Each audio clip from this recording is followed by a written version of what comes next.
Hello. Hi, everybody. I'm Skip Elsheimer. Welcome to the AV Geeks Lunchtime Streaming Show, where we watch old 16 millimeter films. That last film was a home movie that a fellow collector got, and I'm not sure if he got it on eBay or if he got it at an estate sale, but we don't know the story behind the family. We feel like it's in New England, and we think it's in the 30s, but we don't really know a whole lot beyond that.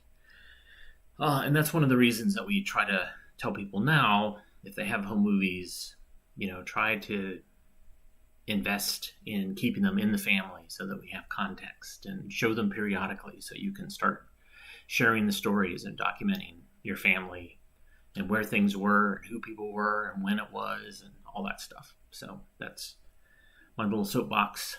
And every year we do a home movie day where we celebrate home movies, and we'll definitely do it again this year. I'm not sure when. I'm not sure if we're going to do it locally. It kind of depends on COVID. But anyways, I'm not in my archive today. I'm in Charlotte, North Carolina, where a lot of my family lives, and kind of visit people for their birthdays, my father's birthday and my stepbrother's birthday, and see some other folks.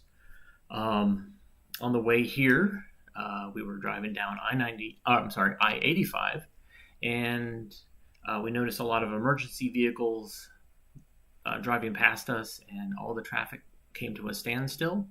And it's because less than a mile from us, a plane crashed into a tractor-trailer truck, and we saw the smoke, and we saw evidence of the debris, and so we feel pretty lucky that we missed that whole event. I feel bad for the pilot who passed away, and thankfully there was no other people that were hurt, because that highway was packed with cars, because it was like right at rush hour. So anyways, lucky to be here, and happy to show you films. We're going to take a little bit of a space ilk direction today. I like to dig into some of the NASA stuff that I have, and some other stuff that I have. So this is the film 19 Minutes to Earth. Enjoy.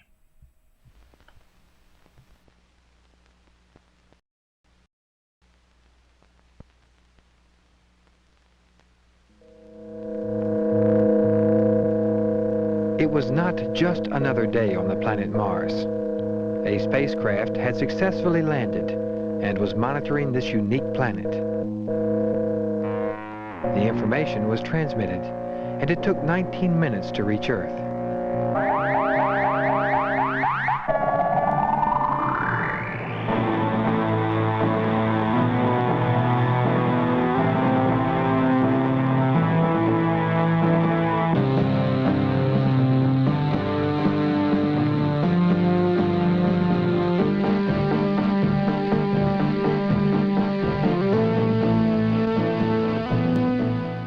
Even from the beginning of the Viking mission to Mars, we began to assemble more than just pictures of the Martian surface. As information was received, we began to piece things together and to understand a place, a planet other than our own.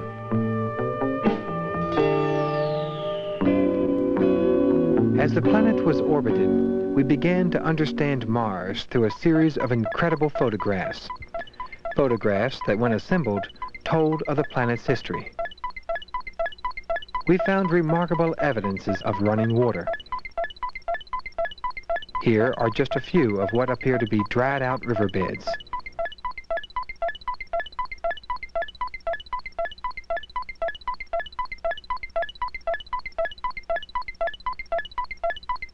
Although other evidence states that liquid water could not flow on Mars today, we can see that at one time in the past, liquid water must have flowed on the Martian surface.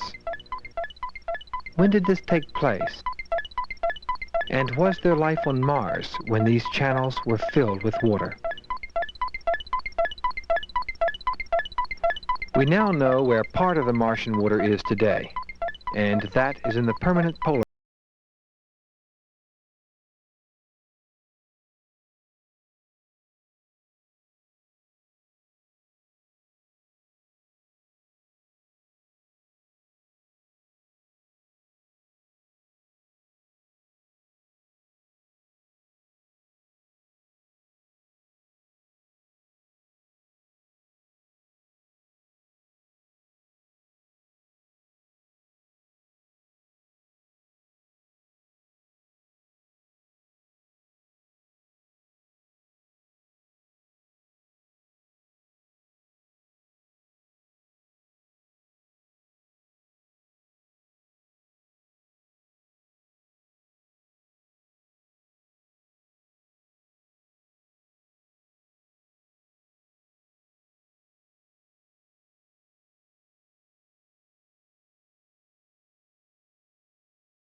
in that its volcanoes erupt lava on the surface. The evidence is clearly seen that Martian volcanoes have erupted in the past, and from this mission, we know that at least one quake has taken place recently on Mars. So Mars is alive, and we now have a general idea of the thickness of its crust.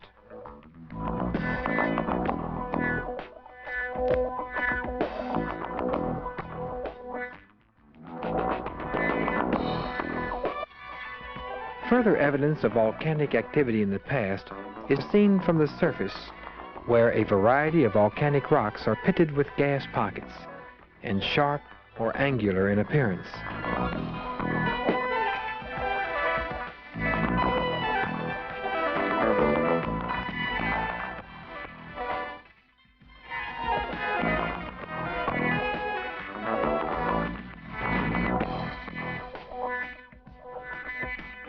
These rocks face the day-to-day environment of Mars, and obviously, many have been reduced in part to the Martian dust. Let's examine the Martian environment as told to us through the Viking mission. To begin, the temperature. The temperatures appear to vary the same day to day, starting as an approximate low average temperature of 190 degrees Kelvin just before the Martian dawn. The temperatures rose to an average upper temperature of 240 degrees Kelvin. This temperature range appeared day in and day out relatively the same, almost to the point of monotony.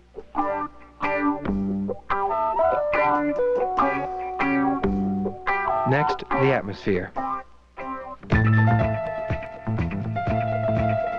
The extremely thin upper Martian atmosphere consists of some familiar gases.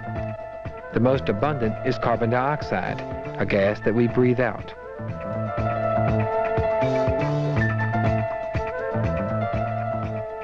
There is carbon monoxide, dangerous to life as we know it, argon, oxygen in small amounts, atomic oxygen, nitric oxide, and a small but significant amount of nitrogen. Additional argon and nitrogen data reveals that Mars once had a much denser atmosphere, which could have supported running water. An analysis of the Martian soil shows an iron-rich clay with an unusually high amount of sulfur. The elements that make up this clay are familiar: iron, silicon,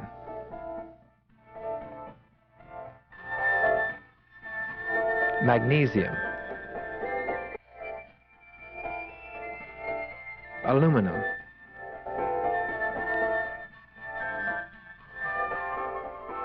calcium, and sulfur. In terms of abundance, silicon and iron are in the largest amounts. Silicon is also one of the most abundant elements in the Earth's crust. Magnesium, aluminum, calcium, and sulfur exist in significant amounts. The soil samples appear to be very similar in composition at the two different sites on Mars, but nowhere were organic carbon compounds found in the soil. The absence of organic carbon compounds affects the interpretation of the 3 biology experiments conducted on the surface of Mars. One experiment used a sample of Martian soil moistened with a liquid that included foods that Earth microorganisms thrive on.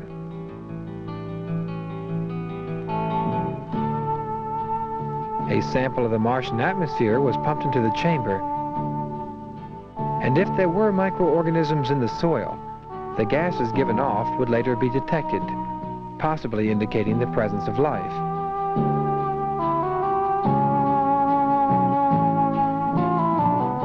Let's take a look at the results of this experiment.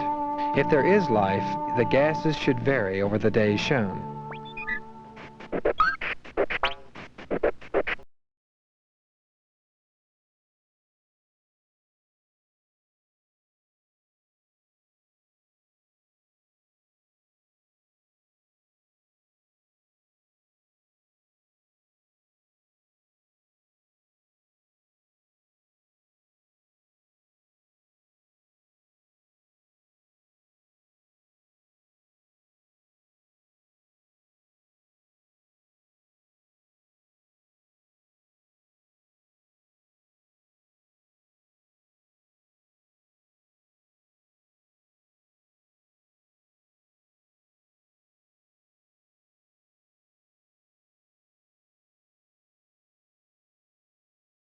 data does not exclude the possibility of life, but neither does it strongly support it. The second biology experiment involved another sample of Martian soil, also moistened with a liquid containing nutrients. But this time the nutrients were tagged with radioactive carbon-14. If the organisms were in the soil sample, they would have taken in the nutrients and passed off radioactive carbon with their gases.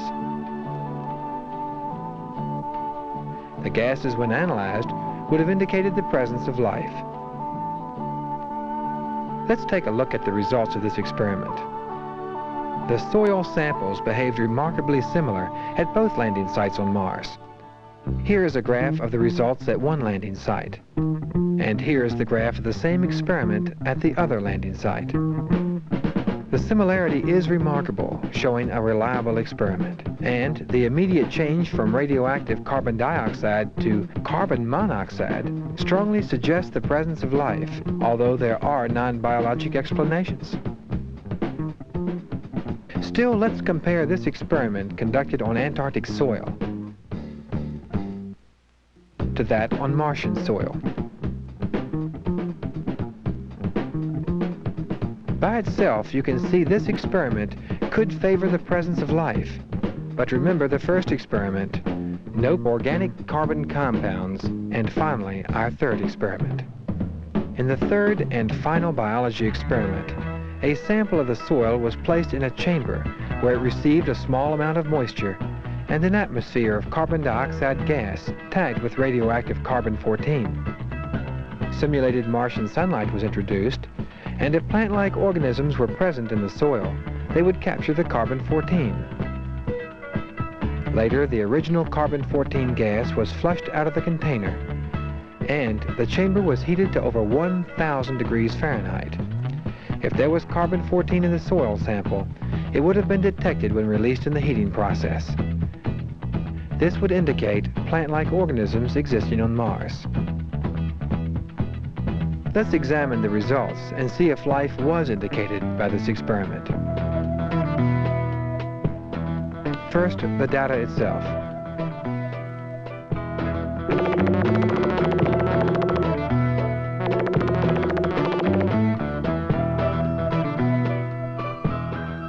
Let's take a look at this information as shown on a graph.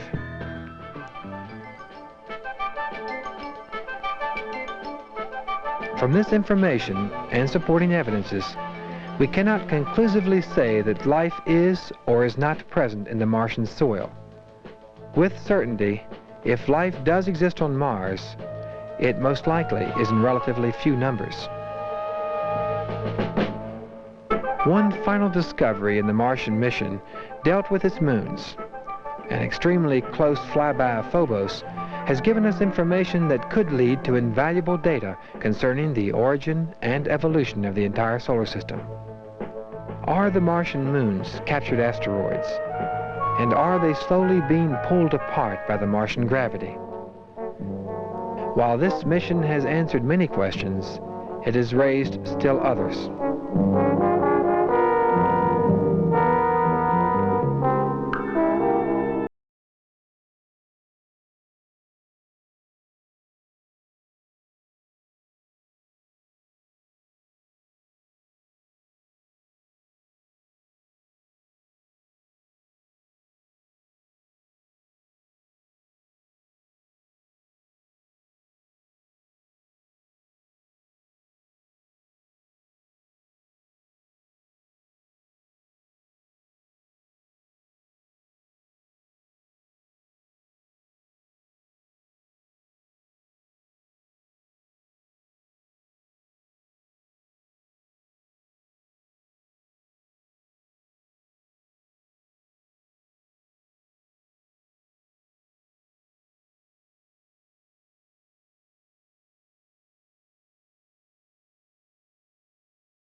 Ambiguity. Ambiguity. We can add that to our list with protean and reptiles. Ambiguity. Yeah, so that was about the Mars Viking mission. I have another film that kind of talks about that. What I've noticed with in digitizing NASA stuff is when they would do a mission, they would build an entire educational campaign around it to talk about the aspects of, chemistry, geology, telecommunications. All these things would kind of come out of this. And when the shuttle missions would happen, you would have a shuttle mission that would have a series of experiments. Then you would have all of this video stuff that would accompany it that would be about educational aspects of it, aimed at children, high school kids, college, and others.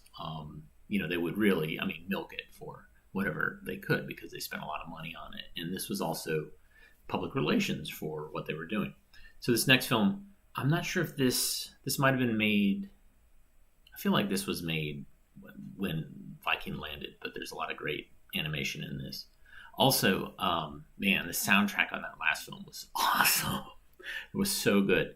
And I have to look up that name to see if the person who did the sound was actually a known musician or what the deal was, but that was glorious. And hopefully this next film, which is probably made around the same time, hopefully it also has an awesome soundtrack. So this is Mars, New Laboratory for Space. For Science. Enjoy.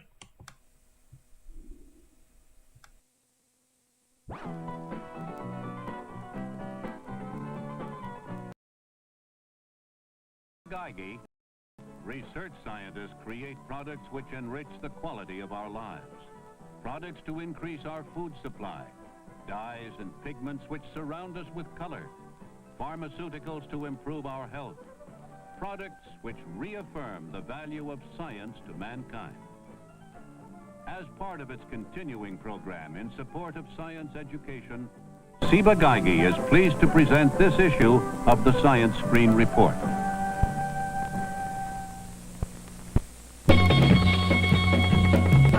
The Science Screen Report. Developments in science, engineering, and medicine that help solve the problems of modern life.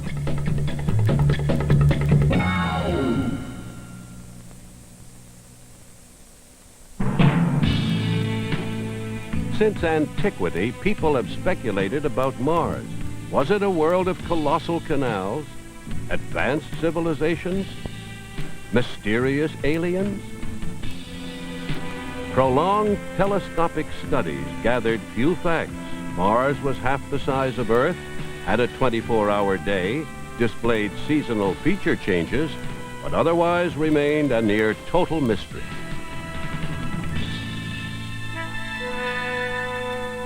It was only with the Viking mission to Mars that scientists began to actively probe this strange world. Today, Mars has become a planetary laboratory for studying soil chemistry, geology, biology, weather, climate, and other processes much resembling, yet very different from, those on Earth.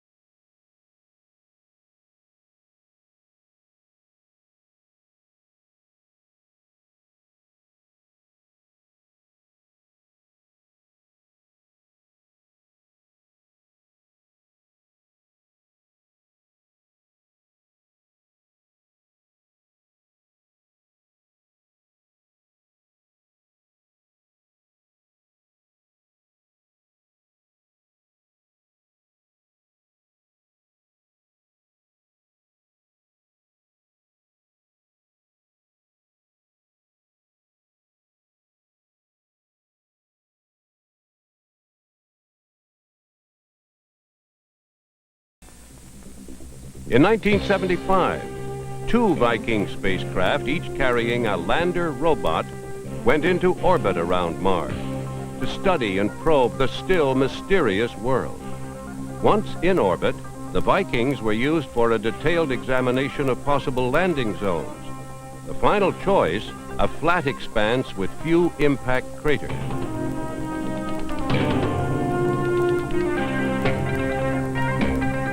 July 20th, 1976.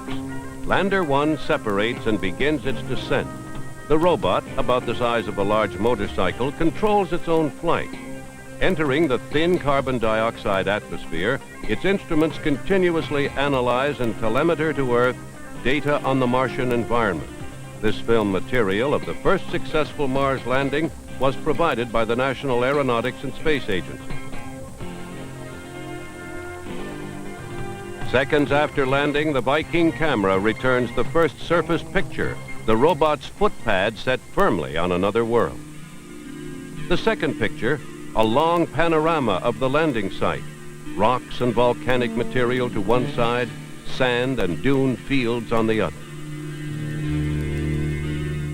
The first color picture, fine dust, red or yellow-brown, covers the surface. The sky is a lighter tint due to suspended dust particles. Soon after, the second landing is accomplished on a vast plain, again littered with rubble typical of meteor impacts and volcanic eruption. As the landers begin their programs of experiments, the orbiters continue mapping surface topography, weather variations, and other data.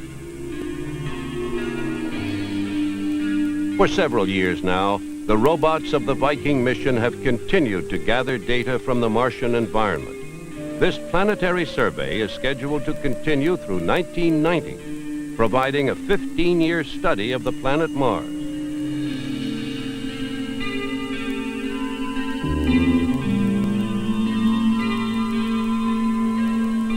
Meanwhile, the tens of thousands of photographs and other data transmitted have been used to profile the forces and processes that shape the planet, keys to better understanding their counterparts on Earth. The record of meteor impacts has been used to reconstruct Mars' geological history. The older the formation, the more meteors have struck it. Here, a small fresh crater overlies a larger, older one. On the left, a crater rim has eroded away. And near a fresh crater is a cluster of crater rims, buried by some later event. Mars apparently was formed about 4.5 billion years ago in the swirling gas and dust nebula that also gave rise to the Sun and Earth.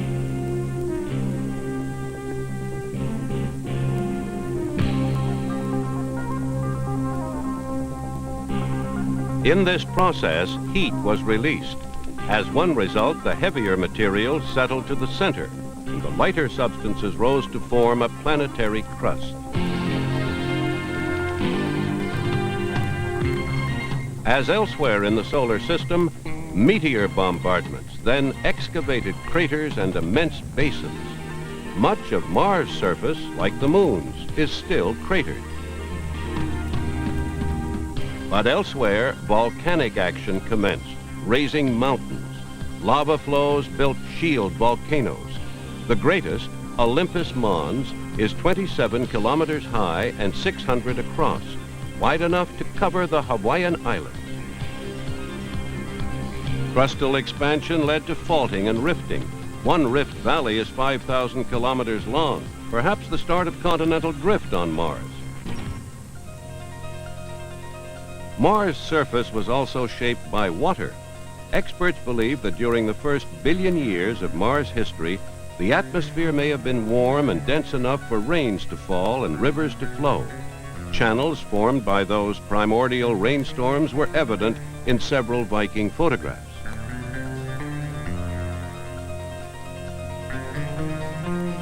In addition, molten rock intruding into crustal ice may have formed slurries, mixtures of water, dust, and rock that moved across the surface. Such slurry movements could explain the large channel systems extending hundreds of kilometers with their teardrop-shaped islands, features with no counterparts on our Earth. On Mars, low atmospheric pressures and temperatures do not allow liquid water to exist. The northern polar cap is thought to be made up of water ice mixed with dust. In addition, water vapor measurements indicate a vast reserve of subsurface permafrost. Nearer the Martian equator, thin clouds of condensed water vapor swirl around volcanoes or drift high in the sky.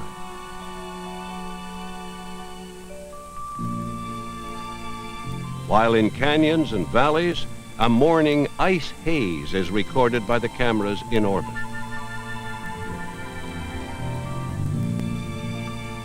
On Earth, the ocean's heat and moisture, together with heat and wind variations over land, produce our complex weather patterns.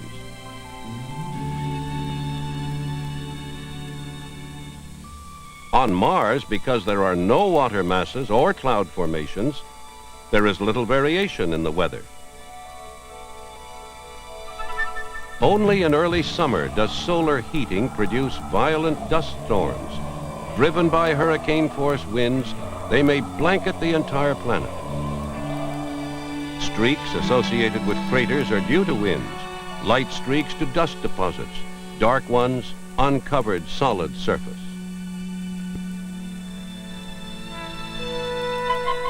The spiral formations at the poles exemplify Martian chemical, physical, and geological variations. The dark bands are scarps, or cliffs of bare ground within the polar cap. Each scarp holds terraces eroded from surface rock. This is a model of such an area, about 75 kilometers across. It is thought that scarps and terraces were formed at the same time, but by different geological processes. Because of the planet's orbit and axial tilt, polar regions are alternately warm, then cold for hundreds of thousands or perhaps millions of years. During cold periods, mixtures of dust and ice were deposited in near horizontal layers.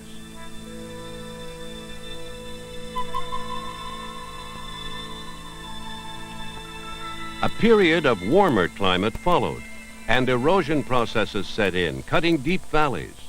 New ice-dust mixture layers were laid down, and more erosion followed. This cutting off of one set of terraces by the next is evidence for millennia-long climatic cycles, the first climatic process discovered beyond planet Earth.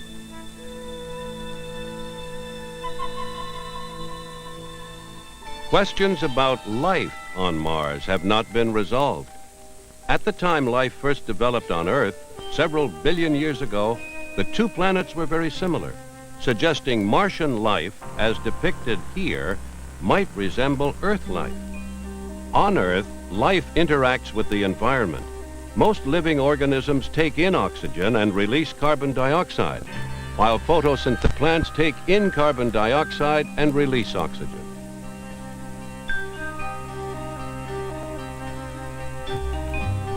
Seeking evidence of such life, the Viking lander robots carried out tests to detect these processes. First results seemed to be positive, but later analysis suggested these were due to chemical, not biological activity. Any biological process depends on organic compounds. So next, tests were made on Earth to learn if organic compounds could form under Martian conditions. An artificial Mars environment was created. Finely ground simulated Mars surface material, plus traces of water. A low-pressure carbon monoxide Mars atmosphere tagged with radioactive tracers. And Martian sunlight from a xenon arc lamp. As the result of the experiment, traces of organic compounds appear to have been synthesized.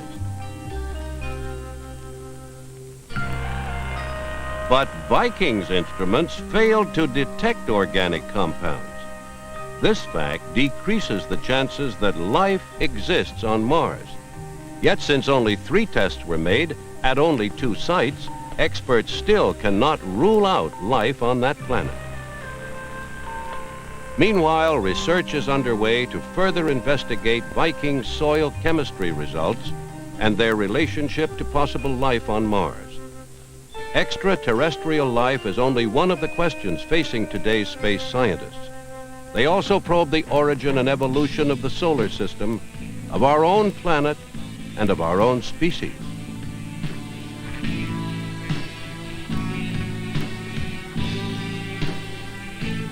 The search for new knowledge is the goal of planetary exploration, and the voyages of our spacecraft across the solar system are beginning to provide some of the answers we seek.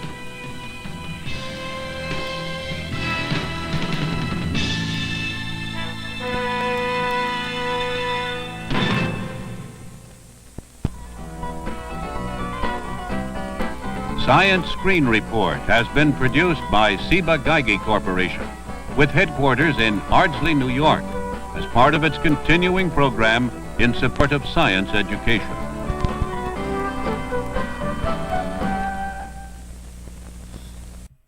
So that wasn't a NASA-produced film. That was Screen Science Digest, which was made by Allegro Productions. And Allegro Productions would make these films and then seek local or regional advertisers to sponsor them. So Ciba-Geigy is one such example. But I've also seen other companies, depending on where a film comes from.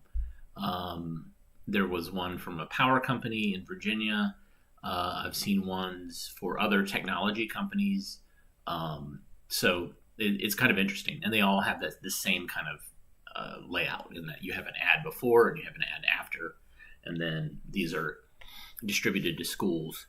And the music with this was not great. I would say, somebody called it in the comments, they said it was a little proggy. I would say that at moments it sounded like Goblin, that awesome Italian prog rock band that did a lot of Italian horror movies. But the first one was so funky and so electronic. It was awesome. Okay, so we're going to look one last film. This is longer, and we're going to go back in time even more, like 12, 13 years to 1967. And this is a documentary that was shown on ABC, and I think they had a copy of this distributed through McGraw-Hill, and that's probably how I ended up with it. This is called We Are Not Alone. Enjoy.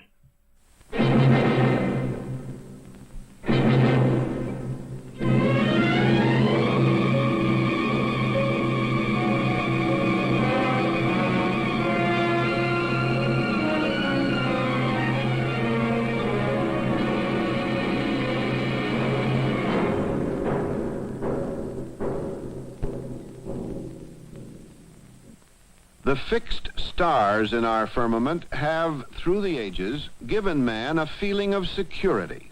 We have always wanted to believe that we have our feet firmly planted on a solid earth with a protective heaven above. But science has continually whittled away at this idea. For some time, we have known that our earth, in reality, is only a changing ball of rock and soil, water and air, held together by a tenuous gravity, spinning and whirling in space around our sun. And even as a planet, we are not very special, being only one of 9 in orbit around the mother sun. Our sun itself, a star and only a small middle-aged one as stars go, is a kind of lost child on the outskirts of its galaxy, which we can see in the sky as the Milky Way. It is only one of hundreds of billions of stars in our galaxy, which is only one of hundreds of billions of galaxies, all of which are in constant motion. If we are not unchanging in space, neither are we eternal in time. Our sun, 5 billion years old, will, in another 5 billion years or so, burn itself out, and in doing so expand and absorb all its planets as countless other stars have done before. Our sun's only real distinction that we know of thus far is that it has people whirling around it. The question is, might this have happened elsewhere in the universe, or are we alone? It was recently discovered that stars and gases in space emit natural radio waves which can be picked up and amplified by radio telescopes. The Jodrell Bank Radio Telescope in England, the Green Bank Radio Telescope in West Virginia, and this one at Arecibo in Puerto Rico can be called man's largest ears. The bowl of the telescope, 1,000 feet across, made of half-inch wire mesh, acts as a reflector, able to focus even extremely weak radio signals from space. In searching for life on other worlds, the theory is that intelligent civilizations in the universe would use natural radio frequencies as a means of communicating with one another. By listening to signals from interstellar space, intelligent codes could be distinguished from the patterns of natural radio waves. Radio astronomer of Cornell University and director of the Arecibo Ionospheric Observatory, Dr. Frank Drake, conducted Project Ozma, the first search for intelligent life in space by radio telescope. Some years ago, it was suggested by Professors Morrison and Cacconi at Cornell that there might be other civilizations in space attempting to send us messages. We use very sensitive and ingenious detecting devices to search for intelligent signals amongst the static which comes to us from the interstellar space. So in 1960, we made a short search for such signals with existing telescopes, such as the 85-foot telescope at Green Bank, using the 21 centimeter line frequency. And we looked at, there was time, in fact, to look at only 2 stars. The ones we picked, of course, were the 2 nearest stars, which are like the sun. The stars Tau Ceti in the constellation of Cetus the Whale, and Epsilon Eridani in the constellation of Eridanus. We found no evidence for extraterrestrial intelligence signals. But now we must realize that this was an extremely limited search, and the fact that we found nothing should not discourage us or cause us to think that any future search is going to fail.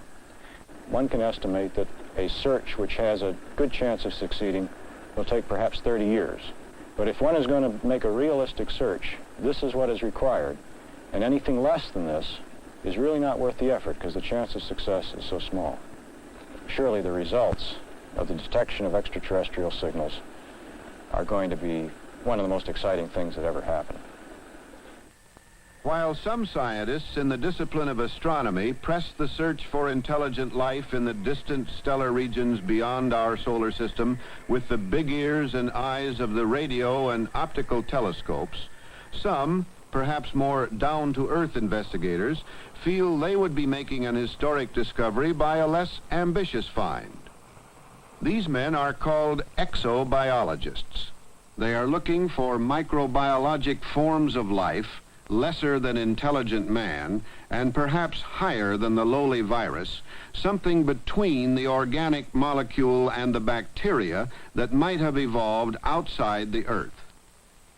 The most likely candidates for such a search are the planets Mars and Venus, Earth's nearest neighbors in the solar system. The Mariner spacecraft has been our principal vehicle for unmanned planetary exploration. The planetary program is carried out by the Jet Propulsion Laboratory operated by the California Institute of Technology for the National Aeronautics and Space Administration. Dr. William H. Pickering is the director. Mars and Venus, of course, are the 2 closest planets to the Earth. In some ways, we know more about Mars than we do about Venus, because Venus is always covered with clouds. We do not believe we have ever seen down to the surface of Venus, that is with a telescope from the Earth. Whereas in the case of Mars, we usually see the surface of Mars. Mars, on the other hand, is a planet which astronomers for many years have compared with the Earth. The size is a little smaller than the Earth. It happens that the day on Mars is almost exactly the same length as the day on the Earth. The year is about twice as long as the year on the Earth. The seasons change in the same manner that they do on the Earth. In other words, the spin axis of Mars is tilted about the same way that the axis of the Earth is tilted. All of this has led astronomers to compare Mars with the Earth in many ways. And of course, the one comparison which one must always make is, what about life? Is Mars a suitable planet for life as we know it? It is feasible, from what we know about life on Earth, that life could exist on Mars. Dr. Richard S. Young, chief of the Exobiology Division of NASA's Ames Research Center. Life on Earth probably arose as the result of a very natural sequence of events. We think we know what the primitive atmosphere of the Earth was like before there was any life on the Earth. We think we know what types of energies were available on the primitive Earth before there was any life on Earth. Biological evolution took over and the atmosphere was changed rather drastically until we have the sort of atmosphere we have on the Earth today, and we have the tremendous diversity of life that we have today. A subsequent result over the next, say, 3 billion years of biological evolution. In fact, then, just about any primitive planet during its early history should have undergone a similar sequence of events. They were formed obeying the same laws of physics and chemistry. They should have had the same type of primitive atmosphere and probably underwent chemical evolution in much the same way the Earth did. Now, what we need is proof of that. If we can find life on one planet, say Mars, then it is very probable that elsewhere within our own galaxy there must certainly be planets comparable to Earth with life forms comparable to Earth. The optical telescope has been the principal tool of astronomers for studying the stars and the planets from the days of Galileo centuries ago. The 200-inch mirror in the Palomar Observatory telescope in California can be called man's largest eye. It can bring into view the farthest observable objects in the universe, called quasars, points of light believed to be billions of light years away and moving away from us at incredible speeds. Another kind of telescope is the 26-inch refractor or direct view telescope, like this one at the United States Naval Observatory in Washington, D.C. To find planets comparable to Earth, revolving around stars comparable to our sun, Dr. Kai Strand, scientific director of the observatory, and his former colleague Dr. Peter Van de Kamp of Swarthmore College used a telescope of this type. They wanted to verify the argument that planets are abundant in the universe. In 1963, Van de Kamp announced the discovery of a planet orbiting a neighboring star, the first planet ever to be detected beyond our solar system, although it has never been directly seen. Depends what you mean by seen. Harvard astronomer Carl Sagan explains how the existence of this planet was deduced. The second nearest star system after the sun is called Barnard's star, named after an American astronomer, E.E. Barnard. And the motion of this star across the sky is not a more or less uniform line on the background stars, as you might expect, but instead oscillates. And the wiggly path is due to the presence of a dark companion. We don't see the dark companion, but we can quite reliably deduce its presence from the wiggles in the motion of this star. Let's suppose this is Jupiter and this is the sun, and the two of them are moving, of course, through space together. However, Jupiter is also going around the sun. And when Jupiter is on this side of the sun, its gravitational attraction pulls the sun a little bit that way. When it's on the other side of the sun, it pulls the sun a little bit that way. And so, as the sun goes through space, it has, in addition to its ordinary motion that way, it has, let's say, an up and down wiggle due to the motion of the invisible Jupiter. Okay? And so the wiggle tells you the presence of Jupiter. And not only that, it tells you its mass, and it tells you how far away it is. If you were riding the nose cone of a rocket to the moon, this is what you would see as you approached the lunar surface for a landing. These pictures were made by television cameras in Ranger 9, the unmanned American picture-taking expedition to the moon in March of 1965. Since then, thousands of spectacular close-up pictures of the moon surface have been returned by Surveyor 1, which soft landed on the moon in June of 1966. Pictures from the probe of Lunar Orbiter in August of 1966 showed our planet as seen from the vicinity of the moon. This representation of the lunar landscape shows us what a man might see from the moon. A bright sun in a sky black as night due to the lack of light diffusion by an atmosphere, and the Earth visible in the lunar night hanging in its black sky like an oversized moon itself. Surveyor 1 and Lunar Orbiter returned much valuable information, and they have also shown us what we have known the moon to be: a body without atmosphere, without water, without life. Not unlike the moon in some aspects is Earth's neighbor in the solar system, the planet Mars. When, in July of 1965, the Mariner 4 spacecraft completed a successful Mars flyby after a journey of 8 months and 325 million miles, passing within 6,500 miles of the planet, 21 pictures of the Martian surface were returned to Earth, including one of the most remarkable scientific photographs of this age, Mariner's 11th picture of Mars. Many scientists felt that this picture settled once and for all the century-long controversy over Martian canals. In 1877, the Italian astronomer Giovanni Schiaparelli claimed to have seen canals which he thought could be evidence for intelligent life on Mars. As late as 1908, the American astronomer Percival Lowell confirmed the sightings.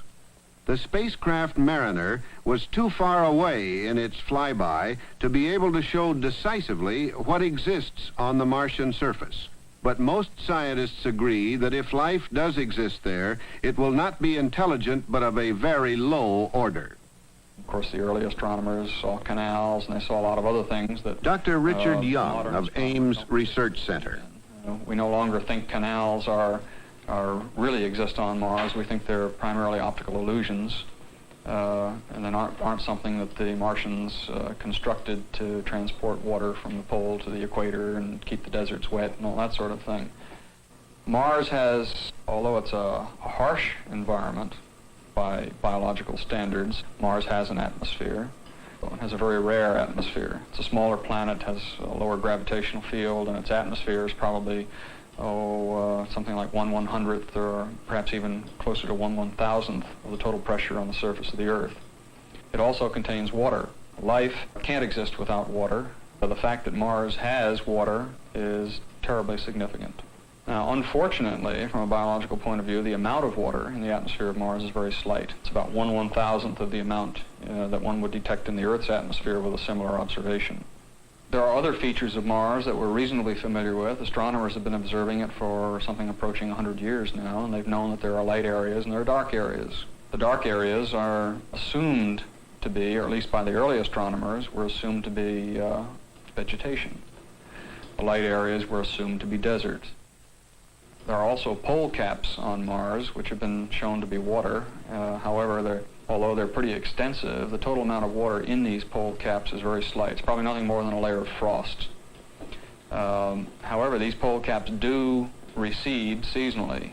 In the spring, the pole cap recedes. At the same time the pole cap is receding or disappearing, the dark areas are getting darker, implying, at least to the early astronomers, that, well, water is becoming available now from the pole caps, and the vegetation in the dark areas is literally inhaling the water and is flourishing during the spring.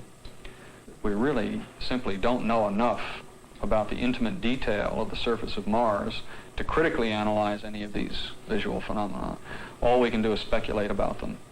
And so far, the best of our speculations has failed to demonstrate that life on Mars must be ruled out. In fact, the best of what we know still leaves well within the range of possibility the idea that life may well exist on Mars and would be well worth the search, if you will. I feel that in the search for extraterrestrial life, there are three approaches. One, firstly, the one that you named, to go to Mars and see whether there's life there. The other one, which Frank Drake has for some time tried out, listening to radio communication from outer space. The third one is the one that we are working on here, retracing the path by which life appeared. Dr. Cyril Panam-Peruma, chemist at Ames Research Center, is searching for answers to extraterrestrial life by studying the chemical evolution of life on Earth. From the information we have today, we know that the Earth is 4.5 billion years old. Let me put that down as one of our starting points. 4.7 billion years is the exact date given. Life as we know it, or the first evidence of life in the fossil record, is about 3 billion. Now biology, or the Darwinian theory, takes over from here. See, you find the life evolving into a whole variety of organisms. We know that mammals are around 160 million. And then so on, we come to the evolution of man, finally. What went on before this? From the time the Earth was formed, or even further back, from the time the solar system was formed. This can be described as chemical evolution. We know that the solar system is about 5 billion. And then, if you go backwards in time, you come to the origin of the universe, which is greater than 10 billion. Some put it at 13, some at 20, but we know definitely it's more than 10 billion years. Now we have some starting points to go on. We know that 90% of the universe is hydrogen. Right? So the hydrogen then, by a series of reactions during the birth of a star, gave rise to the other elements of the periodic table: carbon, nitrogen, oxygen, and so on. In other words, you would have thermonuclear reactions taking place within a star. So the idea of chemical evolution then is a gradual evolution of hydrogen, the initial matter of the universe, to give the elements of the periodic table, to give the constituents of the early Earth atmosphere, say methane, ammonia, and water. Simple chemistry tells us that the carbon will be in the form of methane, the nitrogen will be in the form of ammonia, and the oxygen will be in the form of water. So the early atmosphere of a planet would have been made up of methane, ammonia, and water. From here on, we visualize what happened. The early atmosphere being acted upon by lightning, or ultraviolet light from the sun, or heat, producing organic molecules, till the early oceans became something like a primordial soup. So from a primitive atmosphere, we are hoping to go to the stage when the two molecules that are important to living things, the nucleic acid and the protein, were formed. First molecules capable of replication. So it's a stepwise process. It appears to be a beautiful plan going all the way from the hydrogen atom till the time you get to the intelligent human being. So it is a coherent story. It is something which appears most logical. It is rational. So the discovery of life on Mars to people studying the origin of life will be the greatest thing. As a matter of fact, in my mind, the search for extraterrestrial life is only part of the question of the study of the origin of life.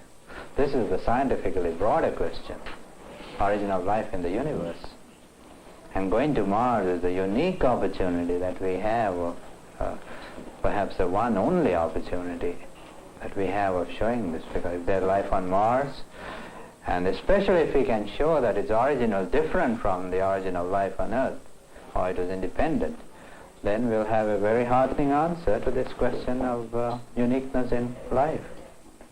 New York Times science editor Walter Sullivan, author of the book on which this program is based, raised this question with Nobel Prize-winning chemist Dr. Harold Urey. Dr. Urey, a lot of the discussion on the origin of life boils down to the question of whether there are other worlds, other solar systems. You believe there are. It is my belief that if you have conditions such as we have on the Earth, life will spontaneously appear. I don't know how long it takes, maybe a million years, maybe a billion years, but sometime life as we know it will appear. Every indication is that the properties of the elements in the most distant stars that we look at are the same as those that we have on Earth. The physical universe is the same everywhere. That is our conclusion. The laws are the same as far as we go, as we understand them. And this, of course, means that the chemistry of carbon, nitrogen, oxygen, hydrogen, the four abundant elements in living things, the chemical properties of these elements will be the same wherever we are in the universe. And therefore we expect that they will have the capacity to evolve into what we would call living organisms, no matter where we go. Now, we don't expect that they will be the same. Sometime in 1973, a spacecraft will take off from Earth. Its name will be Voyager.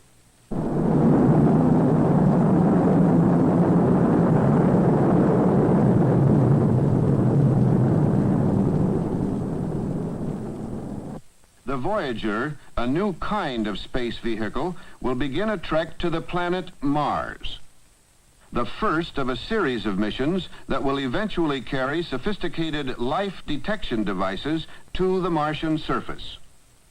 The success of a Voyager mission would be a scientific breakthrough in our unmanned planetary program. It will be our first attempt to soft land an instrument package on another planet. Looking beyond Voyager to 1977, 1979, and the 1980s, space engineers are already at the hard, practical model stage of designing devices that are still emerging from the minds of scientific dreamers. One such device designed for a Mars life search is the Automated Biological Laboratory called an ABL. One concept of it has been developed by the Aeroneutronic Division of the Philco Corporation. It would operate remotely and automatically on Mars, so says space research engineer William Hostetler. But basically, there are several processes that have to be performed. First, of course, you have to obtain physical samples of the surface of Mars, physical samples of the soil, because that's where the organisms will congregate if there are living organisms. I might comment, incidentally, that we are concerned more with the lower forms of life, the molecular forms of life, rather than elephants and horses and so forth. We are prepared to take pictures of these things if they happen to be there. The ABL is divided really into three basic integrated subsystems. One of these is a sampling subsystem that is used to obtain the surface samples from the soil samples from the surface of Mars. At the very bottom of the ABL and directly underneath, there is a system that uses a brush and vacuum system to obtain samples of the Martian surface directly under the ABL. Also, there is a core drill system that drills into the surface about 10 feet to obtain subsurface samples in case the water availability or other conditions make it more likely as a place for Martian biological life. A second system picks up samples around the ABL with a sampler, as you see here, which is located on a linkage that attaches it to the main body and will pick up samples from generally around the ABL location. A third system is used for getting samples from a considerably further distance, and in particular selected areas that the visual survey system has pointed out as being particularly desirable because possibly they are warmer than the surrounding spots, or they have a different appearance that might appear to be vegetation or something of that nature. So a sampling line is deployed ballistically, fired out like a small rocket, carrying this line to some distance, up to possibly 1,000 feet from the ABL location. And a sampler, then, similar to the one that works in the vicinity of the ABL, is carried up on an elevator, latched onto a trolley on this line, and deployed out to the desired spot to obtain the surface sample, returning and delivering it to the operating parts of the ABL. These samples are then processed and brought into the interior of the ABL for chemical processing prior to reading out the experiment. The chemical processing equipment is located generally in the central area of the ABL in the form of 13 chemical processors located circumferentially around the central core. Certain supplies, water, certain gases, are stored in tanks around the center of the ABL. Other chemical reagents are stored in ampules, which hold individual quantities in this area that surrounds the processors. These ampules are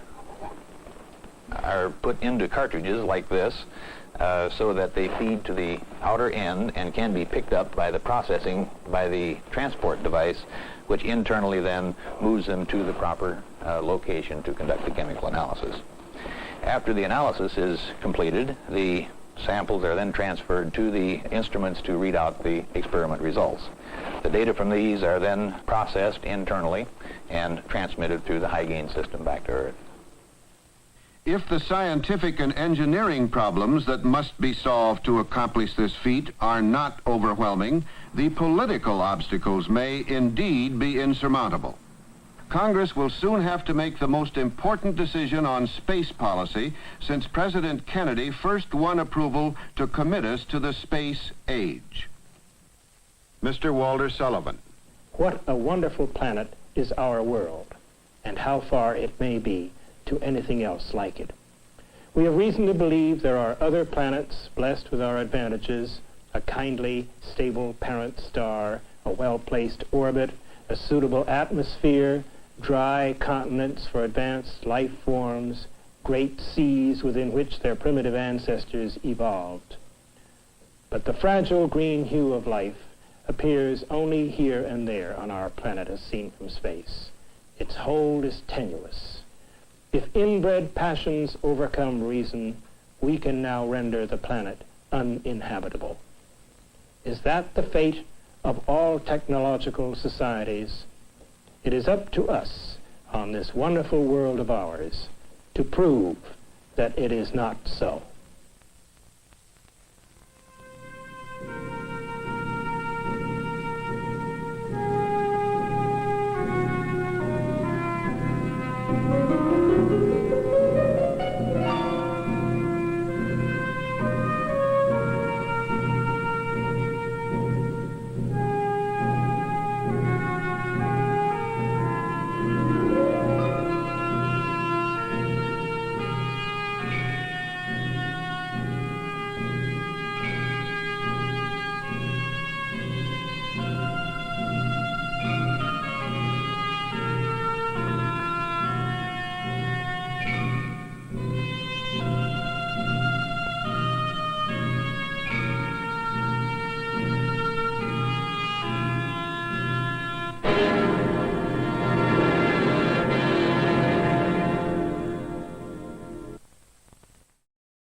I love looking back and watching films about our future in space.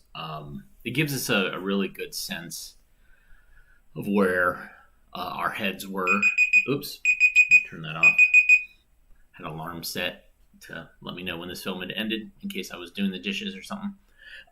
It gives you a really good sense of where we were technology-wise, philosophically. And so I have a lot of footage like this, a lot of stuff that I digitized either for NASA or for NC State, which has a NASA collection, or for my own collection of stuff. And so it's fascinating to take a look back to the future. And they talked about the Philco radio robots, and of course Philco made this amazing film that we would like to watch looking back to the future. I would show it as part of a show called Yesterday's Tomorrow Today. Anyways, the film is called Year 1999 AD, and it was made in 1967, 68 by Ford Philco to show our future. And you can see it I have it on YouTube, and it's fascinating because it gives a sense of what we think the future should be like or could be like. And one of the things I noticed is there's no keyboards.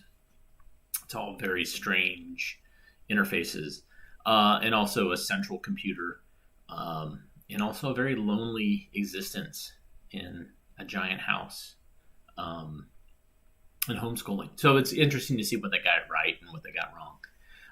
File sharing too. Anyways, thanks for tuning in today. Tomorrow, I'm not sure if I'm going to be live or not, as I will be celebrating with my father for his birthday. But there will be some great stuff. I remembered something that I had digitized a long time ago that I think would be really great to show. So join us tomorrow, Friday. Thanks everybody for tuning in. If you like what you saw, please hit the thumbs up, the like, the subscribe, tell your friends about what we do, or you can buy some coffee too at ko-fi.com/avgeeks. We drink coffee on the road. It's kind of a habit. Anyways, everybody have a great rest of your Thursday, and we will talk to you soon. Everybody take care.